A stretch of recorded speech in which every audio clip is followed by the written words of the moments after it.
Hello video gamers, I'm Hsu Tanaka, with me is my brother Chan Tanaka, and we're coming to you from day Does It Even Matter Anymore? Of pandemic lockdown to ask the question that's on everybody's mind, should we even bother with laundry now? Brother, that was not up for debate. You have to wash your clothes. Also, you need to start shaving again. You really don't have the face for a full beard or a patchy, scraggly beard, or whatever it is that you are doing with your sideburns. I'm not doing anything with them. This is the face that God intended me to have. God provided reflective surfaces and opposable thumbs specifically to avoid the thing that is happening on your head right now. We do not adhere to facial hair Calvinism in this household. I chose this path, brother. It is mine to walk. This itchy path. You look like Charles Manson's Japanese cousin. Yes, well, regardless of the state of my facial hair, which is hovering right around the level of diseased chia pet, we actually do have some relevant gaming topics to discuss today. We'll be diving into the ethical and financial ramifications of the recent The Last of Us 2 plot leak, looking into the recent announcement of the multi-month virtual E3 replacement Summer Game Fest, and much more. Much more? Yes! Well, no. Pretty much just those two in the mailbag. It's not like we don't have other stuff to do today. I'm not sure we do, brother, unless you need assistance applying weed killer to that infestation of unsightly scrub brush that has overtaken most of your face. You forget, Chan, this isn't some sabbatical or the great agoraphobic dream vacation. This is a work-from-home situation, and we've still got a full slate of high-profile video game titles in progress that need to be out the door by their target release dates. Literally the only thing you did yesterday, brother, was walk from your bedroom to the kitchen and stare morosely into the refrigerator for 15 minutes before selecting a bottle of Guinness and an entire block of cheddar cheese, which you subsequently locked yourself in your bedroom with and weren't seen again until sundown. I said they need to be out the door. I didn't say they need to be finished. Why do you think we joined this whole early access charade in the first place? Full price for a version 0.02 release. We're living the dream. I suppose we do need to get back to some level of productivity before they find out that the Steam version of Chupacabra Squad is just a CG intro and an 8-hour loading screen. People are home right now. Somebody's going to make it through eventually. And it's only a matter of time before the internet realizes that the Edinburgh Murder Files, Alien Gopher Jamboree, and Nigel Pennyfarthing's Extreme Rugby 2021 are all technically the exact same game with different title screens. Streaming culture will be the doom of us. Well then, I suppose we'd better get the news out of the way. Starting, yes, with the Last of Us 2 leaks. Have you seen them, Chan? What, the leaks? Uh-huh. No, of course not. Why, have you? Oh, yeah. Why would you go looking for game spoilers? I didn't go looking for them. I just heard they were out there and, well, okay, I guess I did go looking for them, but I wasn't expecting to actually find them. That's a breach of trust. Bad internet. Well, don't tell me. I still want to play the game for myself. Yeah, about that. No spoilers. Right, fine, no spoilers. My lips are sealed. Good.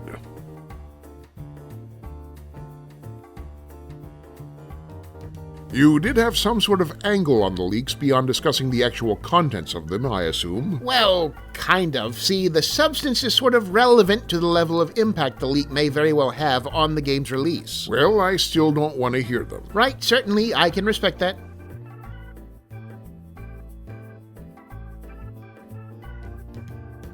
Can I just tell you? No. Right, of course, not up for discussion. What about the tone? The tone? Yes, the tone of the spoilers. No actual events or individuals named, just the general tone of the spoilers. I believe it's relevant to the issues at hand. All right.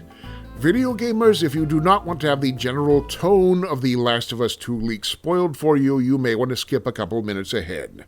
We'll give you a moment to fast forward. All clear? Okay, so you know how The Last of Us 1 wasn't a feel-good summer comedy laugh riot? I do. This one continues the trend. Well, everyone kind of expected that, brother. The entire reason The Last of Us exists was because Naughty Dog decided that the Uncharted series had introduced too much hope and joy into the world, and they made a game to counterbalance it. Well, sure, I don't think anyone ever expected a sequel to The Last of Us to end with the cast dancing to Smash Mouth, but I submit that perhaps even in the first game, had certain plot elements been common knowledge, you may have seen a dip in sales, as there are some things a large segment of the populace simply doesn't want to have to deal with in a mass-market entertainment product. So we are talking about the leaks impacting sales here. Of course we're talking about sales. Don't give me that look. This is a AAA game. That means box office first, Gameplay second, artistic merit running behind the car trying to catch up, only every time he has his hand on the door handle, box office pulls the car forward another 6 feet and laughs at him. It's all well and good if a small indie studio decides to release a depression simulator called Sitting in a Dark Room Contemplating Poor Life Decisions While the Shadows Grow Long on the Wall, the game, because they know going in that they're only going to sell 34 copies, thus fueling their clinical depression for the sequel. The Last of Us, however, is not a small indie title, it's a summer blockbuster. That means there are certain perceived boundaries the game must operate in to maintain the social contract that establishes it mass market entertainment. So you are saying a blockbuster post-apocalypse series shouldn't be allowed to go too dark? We're not talking what's allowed, we're talking what an audience will knowingly pay for. That's the key.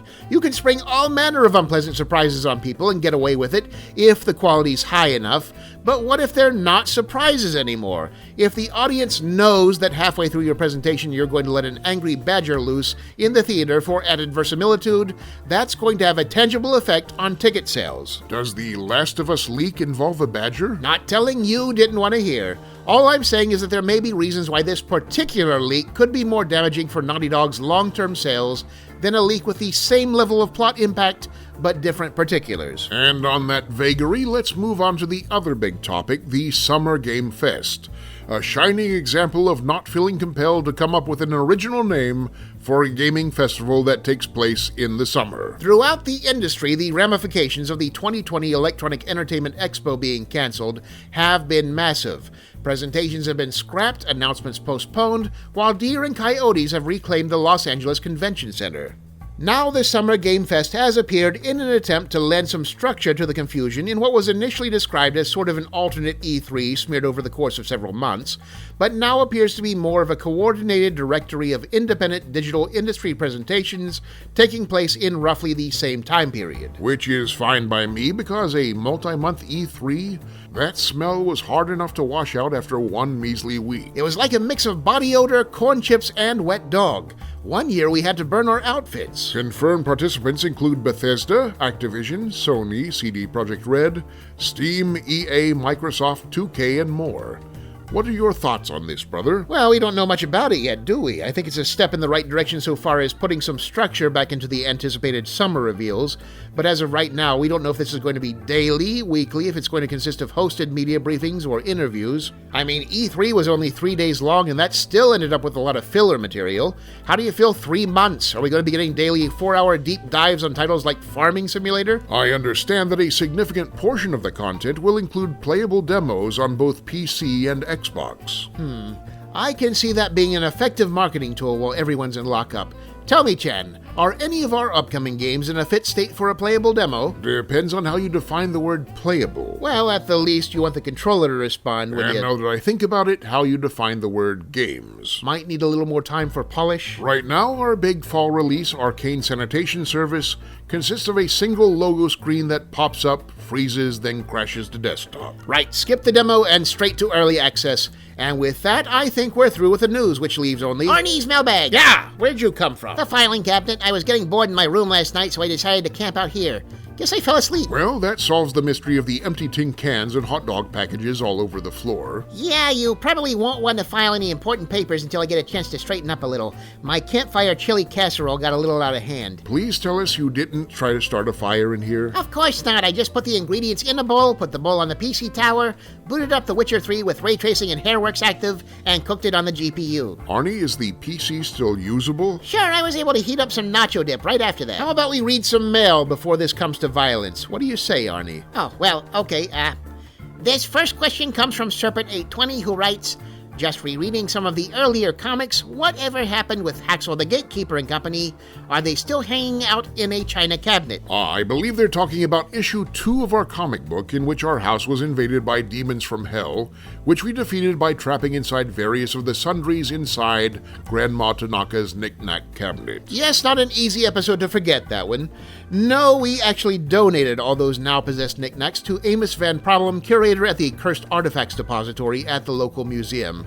The arrangement has worked out well on our side with the house demon-free and a little extra storage space in the cabinet. It was less satisfactory for Mr. Van Problem, however, who, upon taking possession of the artifacts, immediately grew a third eyeball and started being followed around by a black bat-winged imp that periodically whispers the exact date and time of his death.